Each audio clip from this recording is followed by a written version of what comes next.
Hello and welcome to Tarvalon Talks. We have a very special episode for you coming up. But first I wanted to introduce you to Lily from our Servant of All committee, and she's going to tell us a little bit about our April Servant of All focus for the month. Hi Lily, how are you? I'm doing well. I'm Lily. I am actually the Servant of All coordinator. Everyone else works under me, i.e., everyone else works, and I just kind of go, oh, okay, that sounds like a good idea. Yeah, she just good job, pat on the back. Yep. Our focus for April is actually on pets, specifically getting your pets spayed and neutered. That's a really good cause. As I say, as my cat gets up in my face. Well, every year in America alone, there are somewhere around, I believe they said 4.7 million, oh no, 6.3 million animals that enter the shelter. That's a lot. And there aren't as many in Canada, of course, but nearly half of those animals that enter the shelter are considered youths. They're kittens, they're puppies, they're juveniles. And that is a lot of kittens and puppies. And this comes from animals not being spayed and neutered. And it also, there's also the fact that, especially with cats, having a feral cat population can decimate wildlife, especially birds. Yeah, I think pet cats are responsible for more bird deaths than anything else. Yes. And more lately, shelters who can't handle the load are doing what they call TNR, trap, neuter, release. So if they find that a cat has been brought in or is trapped by them and was in an environment where it was actually healthy, even though it didn't have a home, they neuter or spay the cat, release it back out, because the cat is actually not in danger. They don't feel the need to make them have a home. Yeah. And this is actually reducing feral cat populations. There are colonies of cats in almost every city in the world. And there are numerous places that actually work to do TNR operations with feral cats to try to reduce the population. And they've been very successful in reducing their populations. So, yeah, the less babies they're being put out, so the less traffic in the animal shelters. I did look up the statistics on how many of those animals are unfortunately euthanized. And for the last 2 years, it's actually only been 10%. That's actually lower than what I thought. It's actually at an all-time low.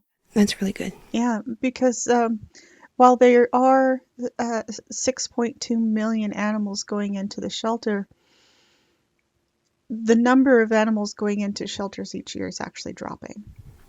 That's good. You think that the tag neuter release is helping with that? I believe so, yes. It's become a big push. I mean, you can throw a rock at Twitter and hit 3 TNR tweets. Yeah. It's the same on TikTok. I think I follow 5 different TNR cat people, and they have their colonies and they've named all of them, and I think it's really cool.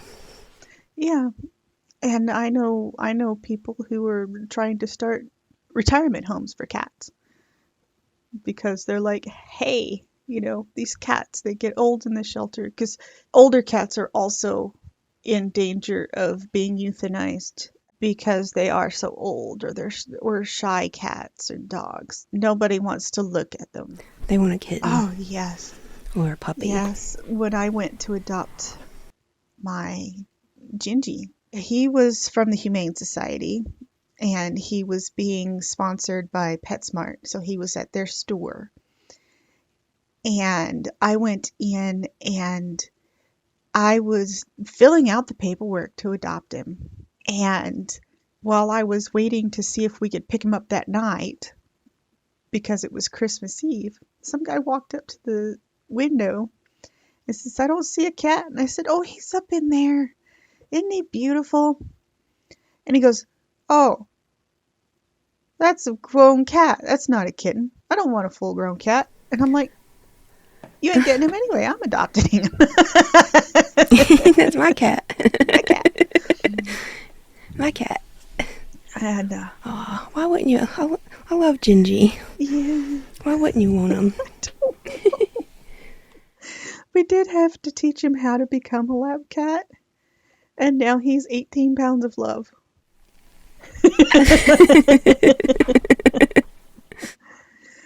But it's very important to have your cat spayed or neutered, not only because it reduces the stray population, because all it takes is one time of Mr. Chester getting outside, and you've got however many females are available and in heat, you're gonna have a passel of puppies or kittens there, and a lot of people will surrender their female cats if they get out and get pregnant.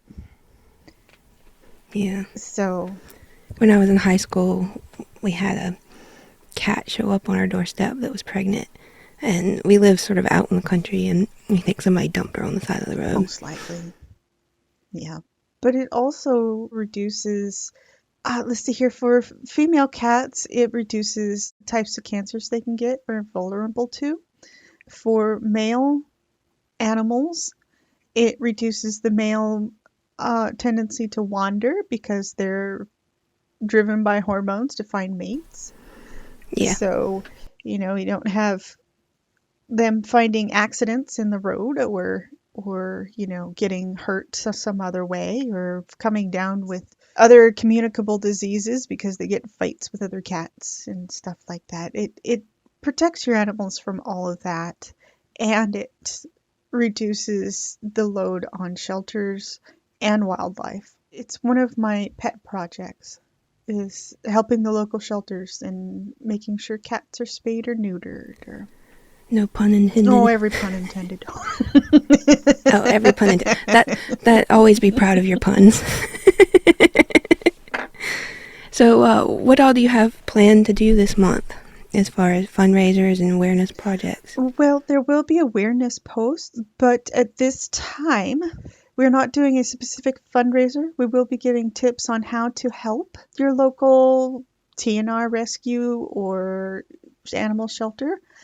What we're actually raising funds for this at this time is another type of baby, a human baby, specifically ones that are premature and in NICUs.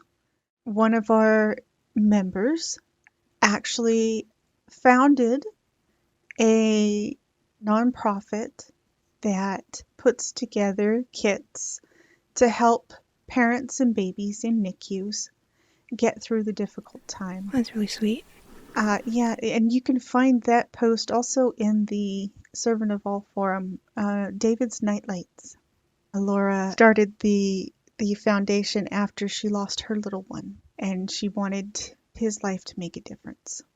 And we're trying to help by raising enough. Well, it will be donations of actual goods from a wish list. Enough to bring 4 big baskets to the NICU for families. Right. Is there anything else you want to tell us about for the Servant of All this month? Another project that we do have going on is the team has decided that they really like the read-alongs that they started in February. They had a lot of fun with those, and they're going to be continuing them in future months, so you can watch out for that. Or they continue with the same, the Black history, or they're going to find a different theme? They're going to try to have them match our monthly themes as much as possible. Okay. So that people can learn about different things. But a lot of focus will be on how to not be a bad human being. how to be a better human being. I would hope that we all try to be the best human beings. If we don't, then I will be greatly disappointed.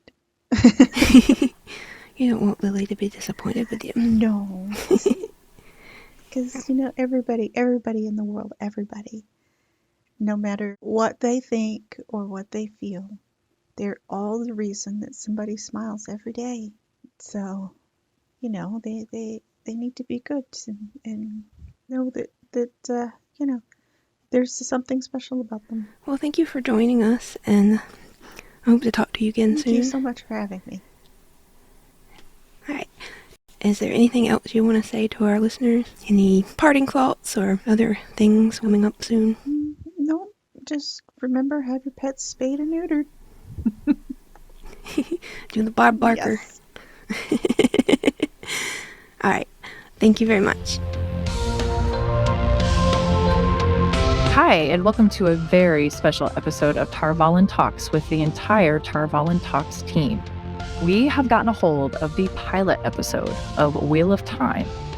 This is a very special TV episode, straight-to-TV episode that was filmed a few years ago, and it has not been widely publicized. And while the graphics aren't as good as today's technology, it still deserves our time and attention. So without further ado, we enter here our cinematic critique of Winter Dragon. Okay. As some parts of you guys might know, there is a part of the Wheel of Time fandom, I believe it's the Facebook fandom, where any time that Winter Dragon is brought up, everybody who sees the post has to do a shot. So, in keeping in the spirit of that, we are all going to do a shot and probably continue to drink during this podcast. So, cheers, guys. Slanja. Salute. 911 is on speed dial. So, the opening, we hear the prologue, kind of. It gave me very strong, early 2000s TV show vibes. It reminded me a lot of, The Lost World, which I used to watch religiously on TV. And not gonna lie, I'm kind of here for it. I enjoyed it.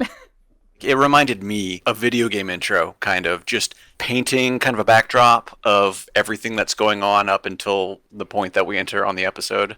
I was actually really surprised to learn that it had been made in the early teens, I thought, because it had such strong early 2000s vibes. The intro, I believe, is remarkably similar to the intro of the video game, which came out in 1999. It pretty much is. I actually do really like that they have the logo as a wheel, and they have the chapter intro pictures along the side of the wheel. I thought that was a nice touch. I did actually think that was a nice homage to the books. Yeah, and the super cool graphics, sort of turning into the logo and becoming the wheel. What was that wheel filled with, by the way? It was a mysterious, murky purple substance. Is that our pool of Sidene? Maybe. So they did mention in the intro about channelers of the true power versus channelers of the one power. That's a little bit of a liberty for the TV show. It's not wrong entirely. I mean, that is kind of how the end of the series ends up, in a sense. Yeah, I was just surprised to hear a true power reference that early. Minute 0, basically, yeah. Yeah, it's something I associate with the back half of the series and is kind of sprinkled throughout. And I was like you said, Doll, I was like, it makes sense. It's probably not inaccurate. It just surprised me to hear. So the true power is what caused the War of Power to begin, because Lanfear was digging for this new source of power she had discovered, and by doing so, she bore into the hole of the Dark One's prison, and this power that she had discovered was actually the true power. So it's not wrong. Oh, spoilers. Wait, no. That's not really a spoiler. I mean, I feel like at this point we should say this episode is just going to have spoilers for the entire series because covering our bases here. Yes. Our alcohol-fueled bases, we cannot be held responsible for our spoiler versus non-spoiler reactions. Sorry. So yeah, it's not entirely wrong. It's an interesting choice of words, but not wrong. I feel like they probably wanted to give fans a lot to debate when they watched this. They thought, how can we make this show more controversial. I don't think that was what was going on in their heads at all. I think it was just put something out so we can keep the rights. Note that they were putting out the best product they could. It was a very high quality product. Well, you know me. I would watch it. I mean, I think the highest quality part of this, of Winter Dragon, is the opening credits, in which the names of the producers and the actors are overlaid over out-of-focus slow motion shots of the set and wild camera pans where you can see the castle where Lews Therin and Ishamael confrontation. For what it is, the set looks great. It's quite pretty. We get a nice call out to Billy Zane, who plays Ishamael, because that's absolutely how I picture Ishamael when I read the books. And an actor who plays Lews Therin, whose name at the moment escapes me. I don't think he has any other credits on IMDb. So. You know, he really went for it in this episode. But I was wrong. Max Ryan is Lews Therin, and he has 26 credits, mostly extras on things as Sex and the City 2 and Rage and The Hunchback. You know what? Good for you, Max Ryan. You go, Max Ryan. Yes, you go, Max Ryan. You know, Billy Zane is a Ishamael. He does your favorite thing a few times during the episode, if you caught it. He just calls him Luz. He does? He does. I don't remember that. It happens at least once. No. Yes. I heard Lews Therin call his son Lews Jr. Yes, Lews Jr. exists. Let's talk about his children, because in the actual prologue of the book, they're not really mentioned outside of that he has children, and Lews Therin at this point is ancient. He's a few hundred years old, I think, so his children are probably adults. I would say that the Winter Dragon children are kind of just made up for the episode. You know, to really drive home the really, really bad thing that they're going to reveal later in the episode. Even though we think that his kids are a little younger in Winter Dragon than they are in actuality, I still hold deep in my heart that he actually has a son named Lews Jr. Lews Jr. I am made so mad by that name. I am so angry. You don't think that's what he would name his son? And they probably call him Little Luz. Little Luz. What were the other kids' names? I don't remember. Did we hear any of the other kids' names? I don't think we did, because all we heard about 30 times was Ilyana, Ilyana. No, he called out every single one of the kids. There were 4 of them, I think. 3 or 4. They might have gotten names. I don't think I was invested enough for names, though. Well, none of the names were memorable enough for the very little time that we saw them. If we had gotten a whole series, I'm sure that we would have, had flashbacks and things where you actually start to feel for the kids, where you recognize their faces and know their names beyond just Lews Jr. And then the costumes, the amazing Colonel Sanders suit that he was wearing. Well, you gotta remember, Lews Therin is of the light, so he has to wear white. Light is white. Right? I'm not agreeing with that statement. Because Ishamael comes in and he's wearing black. Remember, it's the light versus the dark. At least Lews Therin's costume didn't have the very silly thumb holes that Ishamael's costume did. He had thumb holes? I didn't notice. He was wearing some kind of undershirt that you would wear to yoga with the thumb holes. They're utility thumb holes. I did not notice the hands. You were just too focused on Billy Zane's smile. Yes, and his amazing performance.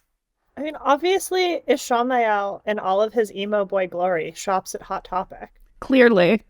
That's where he got the cloak with the hood. That's where he gets his top that has the thumb hole. And, that's how he channels all of the darkness and the dark one and the true power that's flowing through him into his Hot Topic clothing. I'm surprised he's not whipping his hair to the side as he's talking to Luz. So the children did have names. They were Shayla, Lews Jr., and Skaya. They really tried hard with the girl names, and then they just phoned it in with Lews Jr. Well? Also, again, Lews Therin is his first name. His first name is not Lews. No, those are his first 2 names. It's Lews Therin Telamon, 2 given names, He earned a third one, and then he got the name Dragon in the battle. Theron could just be like a middle name. Like, it was his first and last name. That is a thing. In the Age of Legends, you had your given name, and then you could earn a third or fourth name. So first name, surname, earned name? Your title, basically, or your third name. It's something I have to look up. It's been a long time, but he earned Telamon as a third name. So his given name was Luz Therin, Luz Therin, and then Telamon was his honorific. That makes me a little bit less mad about Luz in episode 8 and Luz Jr., but like, it just sounds so wrong. Like, I have some friends who I address by their full name, and whenever anyone only addresses them by their first name, it sounds wrong. It's the same thing with Luz Therin. He's Luz Therin. That sounds like a you problem. I'll own that. Anyway, we have Colonel Luz Therin and his children that he's looking for. Can't find them anywhere, but he keeps finding these dolls all around the house. Foreshadowing, right?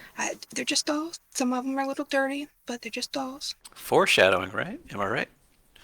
What are you talking about, foreshadowing? They're just dolls. And then we get Billy Zane. Good old Billy Zane. Billy Zane as a Shamael.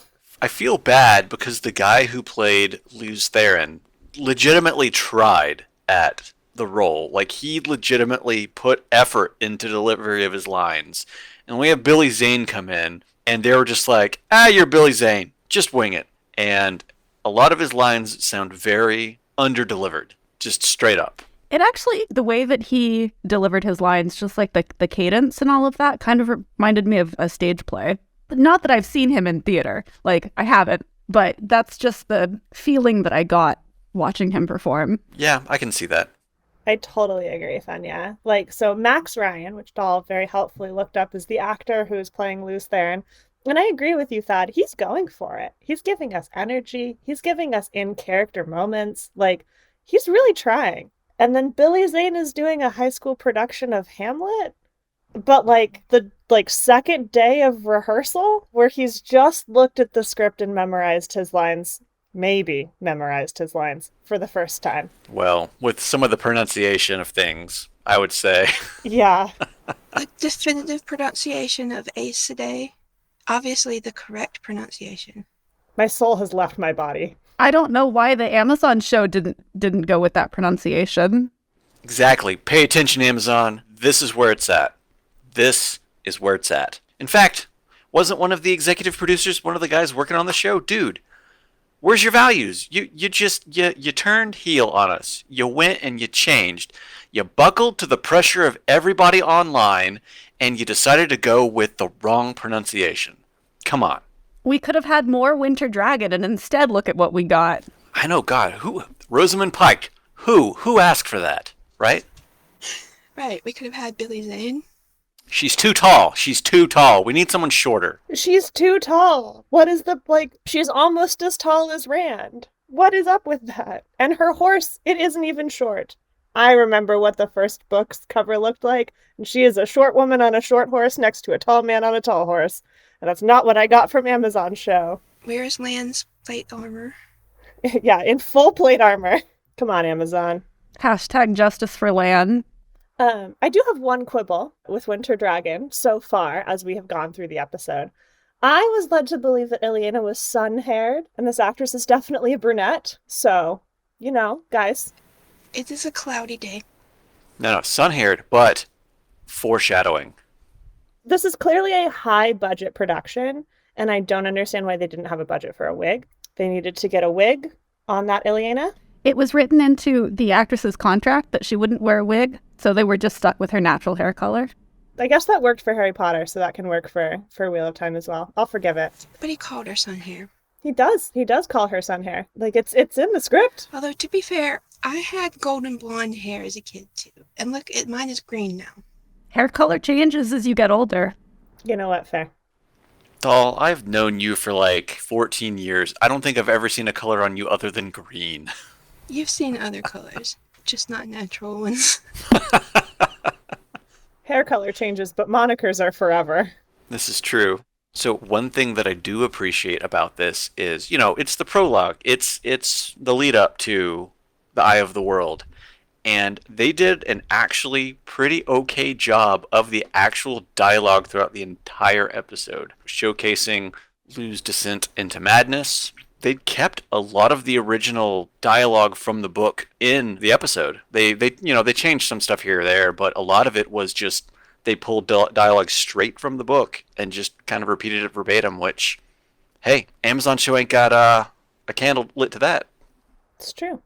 I did actually, when I was watching Winter Dragon in preparation for this podcast, also pulled out my copy of Eye of the World and was following along in the prologue as to where they were in the dialogue. Because it's just that dead on. So, book cloaks, if you're out here wanting a one-to-one comparison between the books and the show, boy, do we have the episode for you. It's so good, you just gotta watch it. Mm-hmm. You can find it on YouTube. All you gotta do is Google Winter Dragon Wheel of Time, and it will pop right up for you. If you need Luz Theron staring aggressively into a mirror, we've got you covered. Everyone needs that. But that mirror isn't just a mirror, because when he looks in it, suddenly he has a beard. Strange. And everything's a little more dirty. It's almost like the world around him shifted. And Lou's buddy is not so happy about it. I wonder why. Yeah, because good old Ishamael is... What's he trying to do at this point? I guess he's trying to turn Luz Theron over to the dark, one could say. Or maybe he's pitying him. He's trying to get him to remember. He wants him to remember. I mean, I could have thought that he just wanted to rub everything in Luz Theron's face. He wants him to remember. He says so, with honestly less emotion than you said so, doll. He said, remember. I'm genuinely not sure there's that much acting going on. You might be right. He said it really loudly. I think it's something along the lines of, remember. Yeah, he also did the Vulcan mind meld. He did, because he was... Remember. He was showing Luz Theron the truth. What is actually going on? Because what has Luz Theron been doing this whole time? Running around screaming his wife's name. I think we're up to like 25 Ilyanas at this point. Ilyana. Looking for the children. He keeps finding dolls on the floor that he keeps picking up. Like, how many dolls do these children have? Way too many. Well, you know what? For Luz Theron, not enough. Rich kids, they've got everything. Luz Jr. gets a doll a day. Easily. Well, when your house is that large, you need enough dolls for every room. Otherwise, it's just going to feel empty. We get some spinny camera action during the reveal where Luz Theron remembers, which, is very in keeping with how we get spinny camera action in episode 7 and 8 when Rand remembers everything. I'm sure that Rafe and the Amazon showrunners did take some inspiration from that. And they were like, aha, this is a motif that works. If it works, it works. Yeah, it's not broke. Yes, and then, bam, all of the dolls suddenly turn into dead people. So he's been picking up dead people this whole time. He definitely picks one up at one point, and I have to just wonder about the physics of that. Exactly how physically strong is Luz there? Because he picks one of those dolls up and is just holding it in his hand. Listen, he's the dragon. We don't need to explain anything. He's the dragon. True. You know what? You're right. How dare I question Luz there and Televon? Right? I mean, remember, we see him channeling lightning in this episode. That's right, and when he remembers, he gets the, dragon wings out of lightning, the high-quality effects that we could have had if Amazon had given us the budget. Super high quality. No expenses spared. Incredibly high quality. $1 billion lightning wings. Good job. Amazon could never. Any Instagram influencer would be jealous of these wings. Mm-hmm. Mm-hmm. Billy Zane has shown up, and he's just like, I'm Billy Zane. No, actually, I'm Ishamael. No, he's Billy Zane. He's definitely Billy Zane. He's Billy Zane, yeah. This is another turning of the wheel, by the way. Yep. And he has spent the entire time at this point trying to get Luz Theron to remember so he can be like, haha, bitch. And now Luz Theron remembers that he sees Ilyana and he starts screaming for help in a way that I find is one of the few moments where I'm like, Max Ryan, you should have done another take.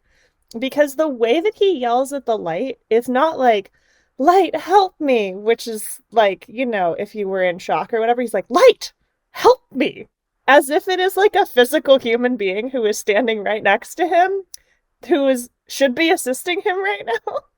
Well, to be fair, he is completely taken by the madness of the taint at this point. So, one could surmise that he sees the light as a physical embodiment to help him. Thank you very much. Yeah, and the light is just standing there like a thunderstruck deer. Just, I don't know what to do. The light is like, bye, Felicia. You've been taken by the taint. I'm going elsewhere. The crater's like deuces about. The light is just up and out of there. Yeah, speaking of the taint, Billy Zane helpfully explains the taint and the breaking caused by the Aes Sedai. The one true pronunciation. And he does offer to bring Ileana back. He's like, yeah, the Dark One could bring her back if you want me to. And he's just chilling, I believe on like a half wall, just watching Luce there and have a mental breakdown. This is the foreshadowing, because she didn't have sun hair, and now she comes out in dark cut clothing, and you just see her with that dark, sultry look like, yes, Luz, come to the dark side. Look, she looks really hot, okay? Like, I know I have like a villain complex. Fenya can attest I have a villain complex, and especially for evil women. But like, when she walked out, I was like, damn, Ileana, get it, girl. Like, darkness is looking good on you. So you're saying that this is the Dark Universe, Ileana? Yeah. She's like, she's like, come to Thakandar, forge your sword with me. She's entering her Hot Topic era. The camera cut away when she was kind of doing the hair flip kind of emo. To be fair, emo girls couldn't really flip their hair because they had 5 pounds of hairspray in them. That's very true. Yeah. So you guys have been saying that Luce Theron is claimed by the madness. He does seem very... I mean, once like evil Ileana comes out, he does seem to sober up, unlike all of us. He becomes very lucid. He's in that moment of lucidity before, we've all read the prologue. We know what happens. And you know what? That don't happen here. It doesn't happen here. The Winter Dragon doesn't know what happens, but we do.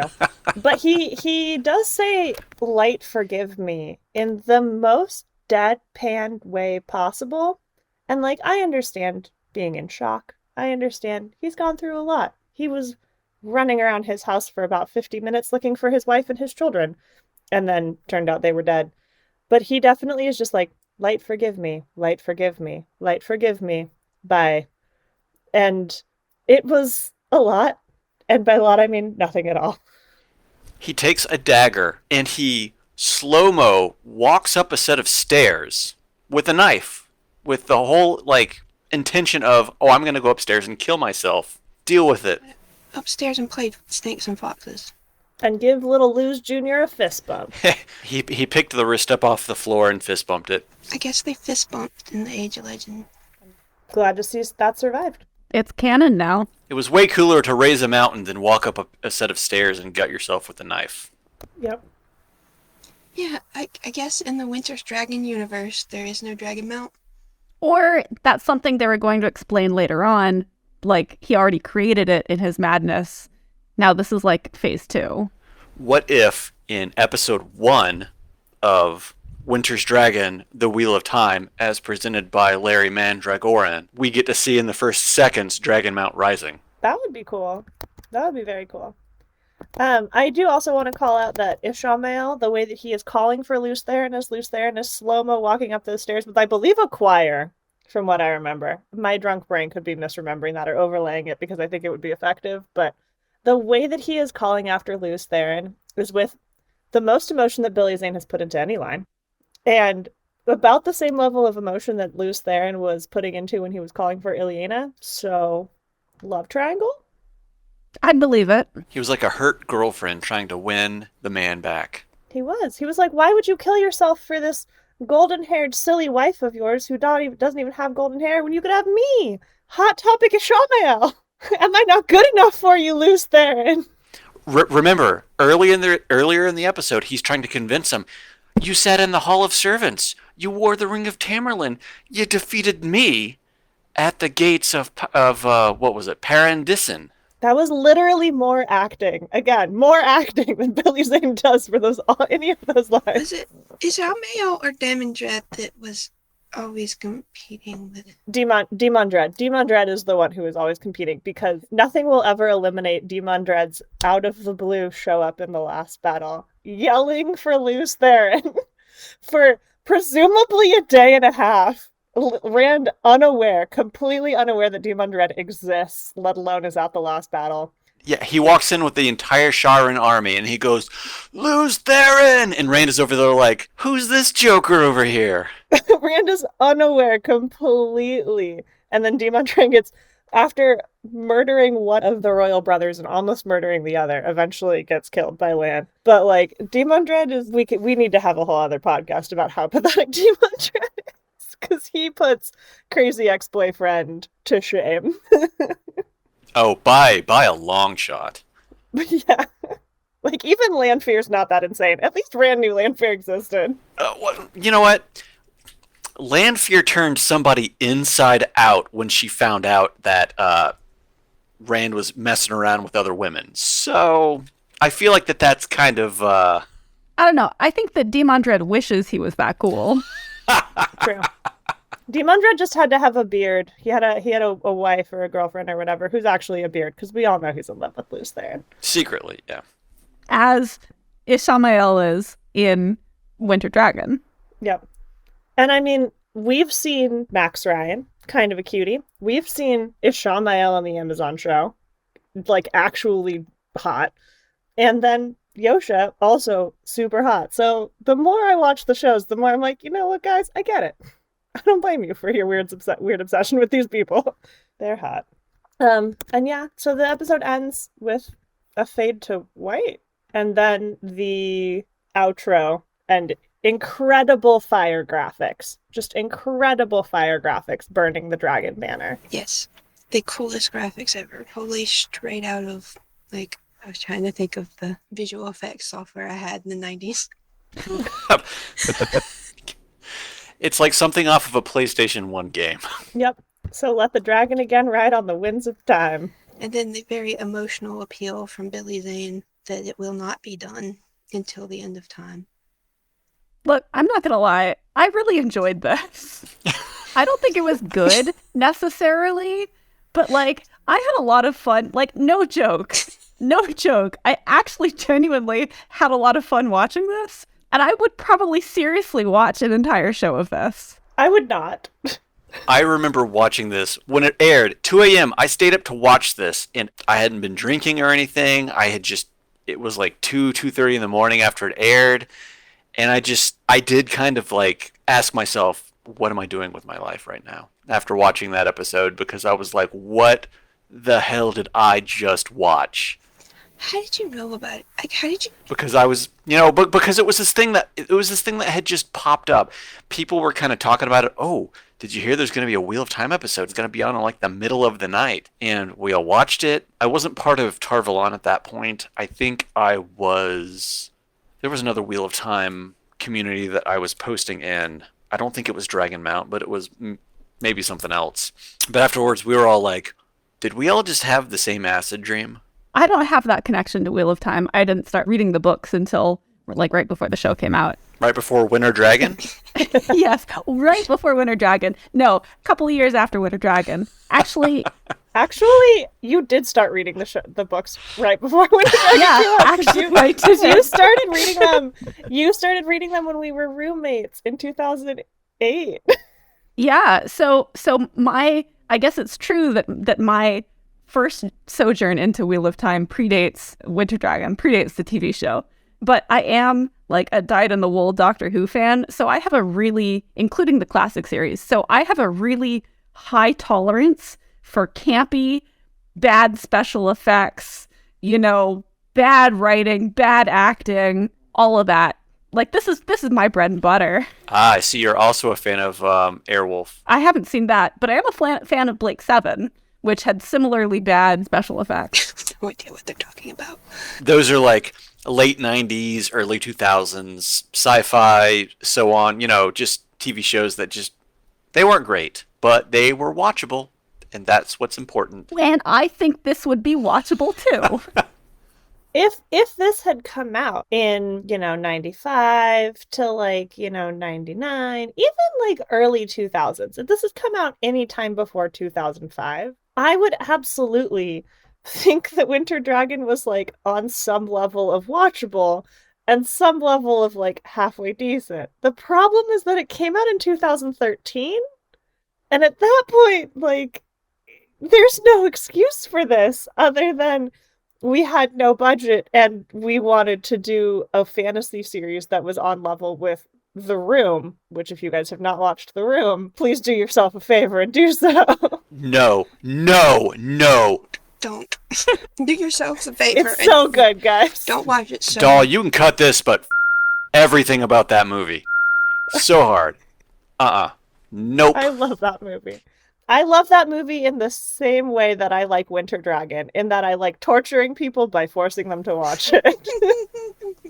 I feel like if this episode, like you said, early 90s, or late 90s, early 2000s, if this had come out before social media had really taken off, I feel like it would have held on a little bit better and entered that kind of shared nostalgia for it, instead of we all just get on social media and just crap all over it. Undeservedly. This could have been a cult classic. It was obviously rushed, and if you guys haven't figured out yet that we were not entirely serious in our review of this. Except maybe Fenya. Yeah, except maybe I mean, look, I acknowledge that it's a cash grab. It very evidently looks like that. It's not good by any metric, but I still really had a lot of fun watching it. Well, if you don't know the history, it was a rights grab.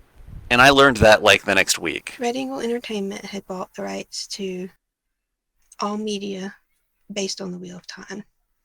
They had produced some comic books, and their rights were expiring the day or maybe the week after this aired. It was basically they had to produce something in order to hold on to the rights. And this happens a lot. You'll get movies produced in a franchise that are very obviously low budget, never really distributed. If you need a good example, Spider-Man is a perfect example of this. All of the Spider-Man movies, if you notice, one gets made about every 5 years because with the, I guess, all of the legal wording and everything, if they don't make a movie or do anything with the property in a this amount of time, rights revert back to Marvel. And Sony's like, well, we don't want that, so we will continue to do something every half decade so that we hold on to the rights of Spider-Man. So their options were expiring in the year that this was produced. And they had to produce it and they had to publish it. So basically they bought a half an hour on a low budget cable network in the middle of the night, and they threw something up without telling anybody. So this was produced for them to hold on to the rights. And that's why you see Larry Mandragoran's name on Amazon's, because in the fight over this episode, the settlement included him having his name going forward, even though he doesn't necessarily have any input. And there is no doubt in my mind that Rafe and the Amazon showrunners, in particular Rafe and Harriet and the people who truly love and care about the Wheel of Time who are working on the Amazon show, were aware of the history behind Winter Dragon, have probably watched Winter Dragon at least once, if not more than. And I am confident that because Winter Dragon exists, we didn't get anything like the prologue in the show. We got, the version of the breaking. We get the reference to it in episode 1 in the cold open. We get the version of it in the animated or Wheel of Time Origins, and we get that other scene in the cold open of episode 8. But it's very clear that Rafe made a conscious decision that nothing that happened in the Wheel of Time TV show was going to look anything like Winter Dragon because of the fraught history behind this release and the production of it And honestly, because it's just bad. Like, I'm sorry, Fenya. I know you like it. I don't know why, but it's bad. No, I'm not denying that it's bad. Like, yeah, it is bad, but I still really had fun. I'm glad you had fun. I have fun making people watch it if they like Wheel of Time and being like, oh, you like Wheel of Time? Have you heard of Winter Dragon? By the way, we should all take a shot now. To be fair, the first time you showed it to me, which I think was before I had finished reading the books, I did not like it as much. I was like, what is this crap? I don't understand anything that's going on. But now that I've finished the series, I'm like, okay, you know, I would watch a TV show based on this. I don't think it would be any good, but I would have a lot of fun doing so. Yeah. Okay. And I do think that Rafe's decision to not have anything like this was the right one. Like, I think that we had a much stronger first season because we didn't have this prologue. It's not a great introduction to, like, what's happening in the bulk of Wheel of Time if you get it very first thing. Yep. So my theory for what Billy Zane did on set here is that he showed up, he got his script, he read through it twice, and he memorized exactly the lines that they were shooting in that particular second, said them with exactly no emotion, and then went and looked at his script to memorize the next lines. Because it is truly, his acting is so bad. Just so bad. It's not great. We'll say that. But that's what makes it really fun. I really have to wonder how they got Billy Zane on that. He was probably 50% of production costs, Right? if I had to guess. Probably. Him and the set. Either that or he's just knows somebody and was doing it on a lark. Maybe he's a big Wheel of Time fan. No way in hell he is a big Wheel of Time fan with that performance. True. And not with saying Ace Sedai. Yeah, no. There's absolutely no way. Maybe he's a Wheel of Time fan, but he really hates Ishamael and was really peeved that that was the part that he was given. I wanted to be Lutheran.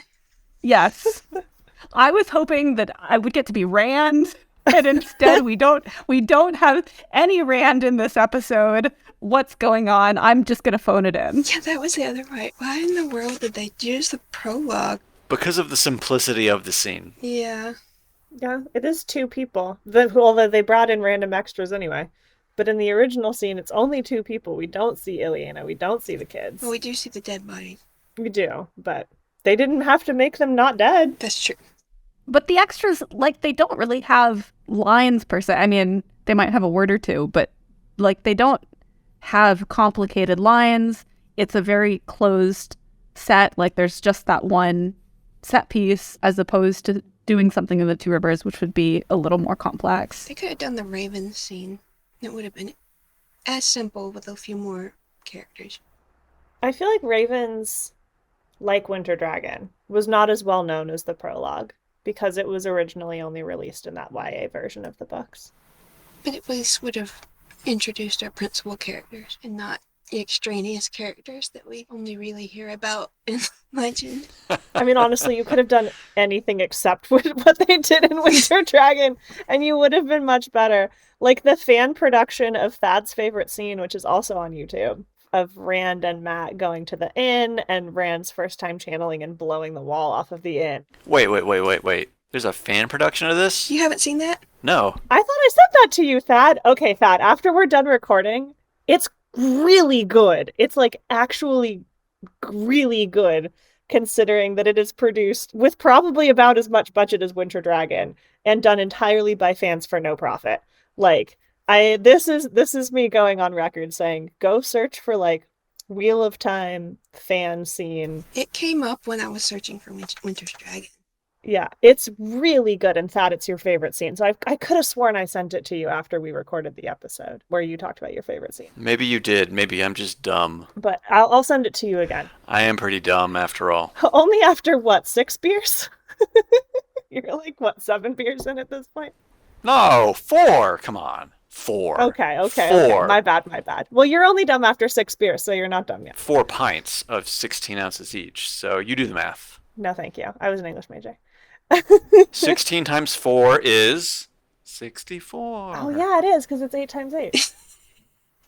You say that? Anyway, it's good. Like, that's actually good and is done way better than this. I just put a link in the chat because I had it up earlier. We can put the link in the show notes.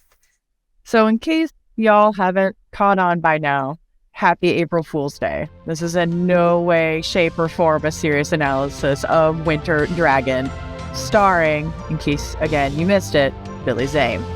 I should note, if this is the first time you've ever listened to this podcast, please, for the love of the dragon, go listen to a different episode, because this is not what every episode is like.